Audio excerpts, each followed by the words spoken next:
हमारे सहयोगी हिमांशु जुड़ गए हैं ज्यादा जानकारी के साथ। सीधा हिमांशु के पास चलते हैं। हिमांशु, एक सवाल पहले यह बना हुआ था कि इतने सख्त एक्शन के बावजूद आरोपी श्रीकांत त्यागी कहां है, गिरफ्तारी में इतना वक्त क्यों लग रहा है? अब क्योंकि वो गिरफ्तार हो चुका है तो हर कोई यही सोच रहा है कि अब आगे कार्रवाई किस दिशा में बढ़ेगी, क्या कुछ कदम अब पुलिस की तरफ से उठाए जाएंगे? त्यागी के घर के अंदर और हमारे साथ बात करने के लिए मौजूद हैं उनकी पत्नी अनु त्यागी। और हम अनु त्यागी से बात करते हैं कि शुक्रवार 3 बजे के बाद जो बाहर झगड़ा हुआ उसके बाद अब तक क्या क्या हुआ।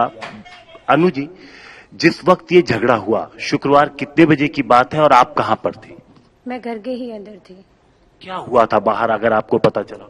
कुछ नहीं हुआ था। 2 दिन पहले हम लोगों ने पौधे लगाने के लिए बोला तो यहाँ की महिला जो है एग्रीकल्चर की महिमा जी, वो हमारे घर आई। उन्होंने हस्बैंड से बात की कि मुझे हस्बैंड से बात करनी है, मेरे हस्बैंड श्रीकांत त्यागी से।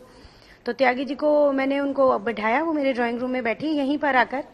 तो उन्होंने कहा, देखो सर मैं आपसे सीनियर हूँ तो प्लीज मेरी बात का रिगार्ड कर। तो मेरे हस्बैंड ने फुली उनको कोऑपरेट किया। तो उन्होंने बोला कि आपको आपत्ति क्या है, परेशानी क्या है? तो उन्होंने जैसा कि ये बताया कि सर हमें लग रहा है कि आप बाउंड्री कर रहे हैं। तो मेरे हस्बैंड ने उनको बोला कि देखो आप हमसे इतनी बड़ी हैं, सीनियर हैं, बुजुर्ग हैं, तो मैं आपको बता देना चाहता हूँ कि हम कोई पौधे नहीं, सिर्फ छोटे छोटे पौधे लगा रहे हैं, कोई बाउंड्री नहीं कर रहे हैं। उन्होंने हम लोगों से रिक्वेस्ट की कि सर कल तक ना लगाएं, 1 बजे तक।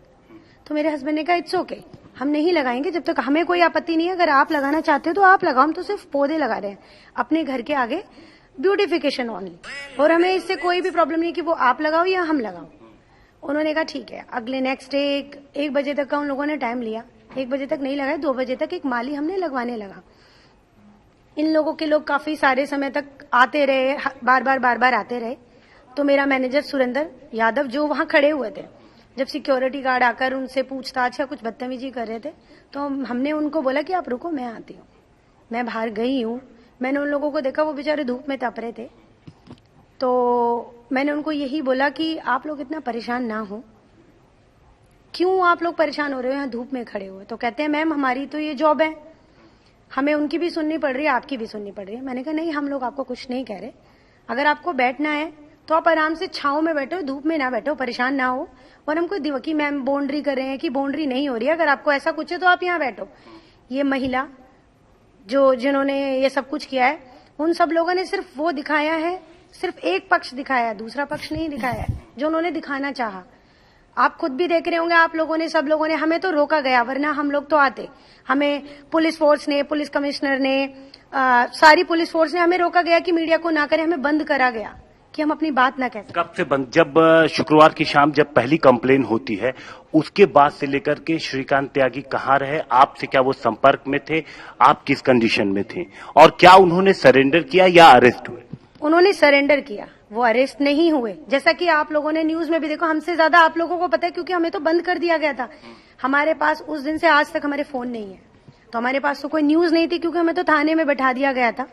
हमें पकड़कर वहां इस तरह से टॉर्चर किया गया था जिस तरह से हम कितने बड़े अपराधी हैं। हम ये डिनाई नहीं कर रहे कि मेरे हस्बैंड ने गलती की है। हाँ, गलती की है, आक्रोश में आकर, जो कि हर नॉर्मल एक इंसान से ही होती है, कोई वो जानवर नहीं है, इंसान है, उनसे हो गई, उसकी सजा भी दी जा रही है, उनको जेल भेजा जा रहा है। लेकिन जो कि सब फर्जी है, हमारी सारी प्रॉपर्टी को, जो हमारी जायदाद हमारे बुजुर्गों की, हमारी पुरखों की, वो उन तक को इल्लीगल बोल रहे हैं। मेरे हस्बैंड पर जबरदस्ती गैंगस्टर लगाई जा रही है, सिर्फ किस लिए? एक महिला के साथ थोड़ी सी परेशानी के लिए, उसके लिए वो माफी चाहते हैं। और जैसा कि उन्होंने माफी कही भी है और उसकी सजा भी दी है।